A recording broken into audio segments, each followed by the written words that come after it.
Azərbaycan Milli Elmlər Akademiyası Rəyasət Heyəti və Humanitar Elmlər Bölməsinin təşkilatçılığı ilə Azərbaycan Respublikasının Prezidenti İlham Əliyevin Akademiyanın 80 illik yubiley tədbirindəki nitqində Azərbaycan dili ilə əlaqədar qarşıya qoyduğu tələblər və AMIA-nın vəzifələri mövzusunda yığıncaq keçirdi. Tədbiri giriş sözü ilə Azərbaycan Milli Elmlər Akademiyasının Prezidenti Akademik İsa Həbib bəy açaraq qeyd edib ki, Akademiya hazırda öz tarixinin ən şərəfli mərhələlərindən birini yaşayır. Prezident İlham Əliyevin noyabrın 3-də AMIA-nın 80 illik yubiley mərasimində iştirakı və söylədiyi tarixi əhəmiyyətə malik nitq Azərbaycan elminin və ziyalılığının inkişafına, elmi ictimaiyyətin gələcək strateji istiqamətlərinə yeni nəfəs verib. AMIA rəhbəri ölkə elminin milli maraqlar, dövlətçilik mənafeyi və dünyanın qlobal çağırışları əsasında inkişaf etdirilməsinin zəruriliyini önə çəkib. Bildirib ki, bütün bu istiqamətlər dövlət başçısının AMIA-nın 80 illik yubiley mərasimindəki nitqində eyni şəkildə konkret faktlarla öz əksini tapıb. Prezident İlham Əliyev haqlı olaraq diqqətə çatdırdı ki, 4-cü sənaye inqilabını meydana gətirdiyi süni intellekt, rəqəmsal inkişaf və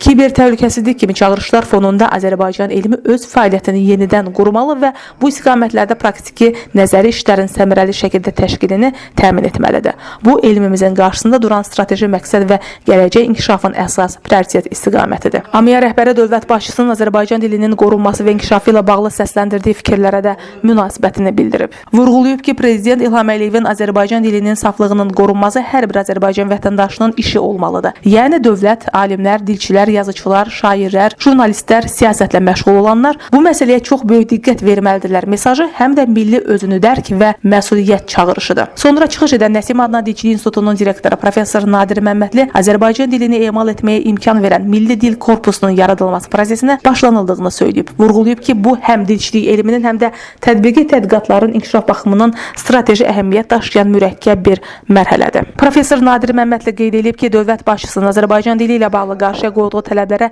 uyğun olaraq internet mühitində digər dillərin Azərbaycan dilini sıxışdırmaması, dilimizin təhlükəsizliyinin qorunması və ona olan müxtəlif növ təhdidlərin qarşısının alınması üçün müvafiq tədbirlərin görülməsi vacibdir. Dilçilik İnstitutu tərəfindən müxtəlif mənbələrdən toplanan dil materialları süni intellekt və kompüter dilçiliyi şöbəsi tərəfindən emal edilərək sistemləşdirilib. Bu işlərin nəticəsi kimi Azərbaycan dilinin 220 min sözdən ibarət söz bazası formalaşdırılıb. Daha sonra AMIA-nın müşaviri akademik Möhsun Nağsoy ilə çıxış edərək Prezident İlham Əliyevin AMIA-nın 80 illik yubiley yığıncağındakı nitqinin Azərbaycan dövlətinin dil siyasətində milli mənəvi dəyərlərin qorunmasına, dilin saflığının və inkişafının təmin edilməsinə yönəlmiş diqqəti əks etdirdiyini bildirib. Tədbirdə çıxış edənlər Prezident İlham Əliyevin Azərbaycan dili ilə bağlı qarşıya qoyduğu tələblərin çağdaş qlobal inkişaf tendensiyalarından irəli gələn vəzifələrin elmimizin inkişafında mühüm rol oynayacağını bildirib. Bu istiqamətdə təkliflərini səsləndiriblər. Leyli Naymin qızı, Ziya Xudiyev, Fərid Həşimov, Elm TV.